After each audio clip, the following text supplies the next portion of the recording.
اللہ تعالیٰ صرف خاص لوگوں کو آزماتا جو ایمان والے ہیں. نبی اکرم صلی اللہ علیہ وسلم فرماتے ہیں اور حدیث کے الفاظ اس طرح ہے، جامع ترمذی کی روایت، آپ نے فرمایا ان اللہ تعالیٰ اذا احب قوما ابتلاہ، جب اللہ تعالیٰ کسی قوم سے محبت کرتا ہے تو اس کو آزمائش میں ڈال دیتا ہے.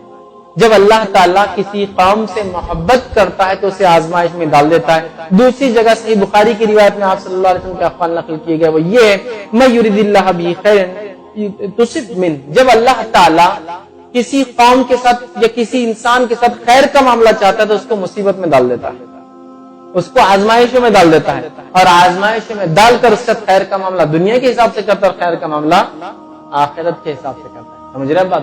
تو اللہ تعالیٰ سب کو نہیں آزماتا، اللہ تعالیٰ ان خاص انسانوں کو آزماتا ہے جو اس کے دین پر ایمان لانے کا دعویٰ کرتے ہیں، چاہے محمد صلی اللہ علیہ وسلم سے پہلے کے لوگ ہو، وہ انبیاء اور ان پر ایمان لانے والے ہو، یا محمد صلی اللہ علیہ وسلم کے زمانے میں آپ کے بعد سے لے کر قیامت تک جو لوگ ایمان لائیں گے ان کے ایمان کے درجوں کے اعتبار سے ویسے ویسے وہ آزمائے جائیں گے.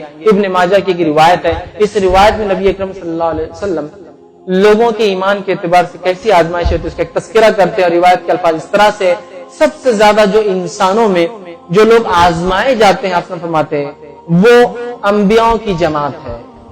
سب سے زیادہ انسانوں میں جن لوگوں کو اللہ آزماتا ہے وہ کون لوگ ہیں؟ انبیاء کی جماعت ہے. کیوں؟ اس لیے کہ ایمان میں سب سے بلند ہے تو آزمائش میں بھی سب سے بلند ہے، مطلب ان سے سب سے زیادہ اللہ آزماتا ہے ان لوگوں کو. قاسم فرما رہے ہیں کہ اللہ تعالیٰ سب سے زیادہ جو انسانوں میں جس کو آزماتا ہے وہ انبیاء کی جماعت ہے. پھر فرمایا علماء حق ہے، وہ لوگ جو پھر انبیاء جو علم کو چھوڑ کر جاتے ہیں اس علم کو لوگوں تک پہنچاتے ہیں، علماء جن کو ہم کہتے ہیں، وہ جماعت اللہ ان کو آزماتا ہے. پھر صالحین ہے، پھر نیکوکار اللہ ان کو آزماتا ہے. پھر آپ فرماتے ہیں کچھ کو ان میں سے اللہ نے ایسے آزمایا کہ ان کے جسموں میں کیڑے پڑ گئے.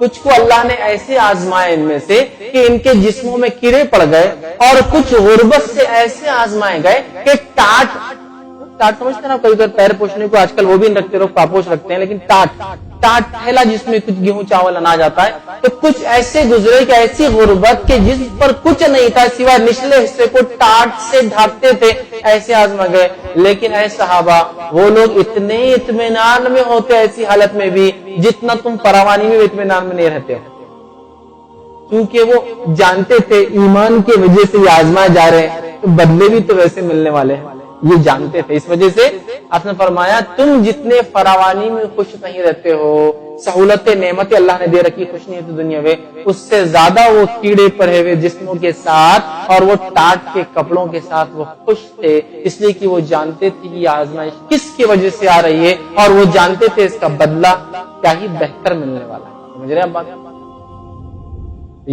یہ ہے انبیاء کی جماعت، یہ ہے علماء کی جماعت، اور یہ ہے وہ ایمان لانے والے صالحین ہر دور کے. جب ایمان لائے تو مختلف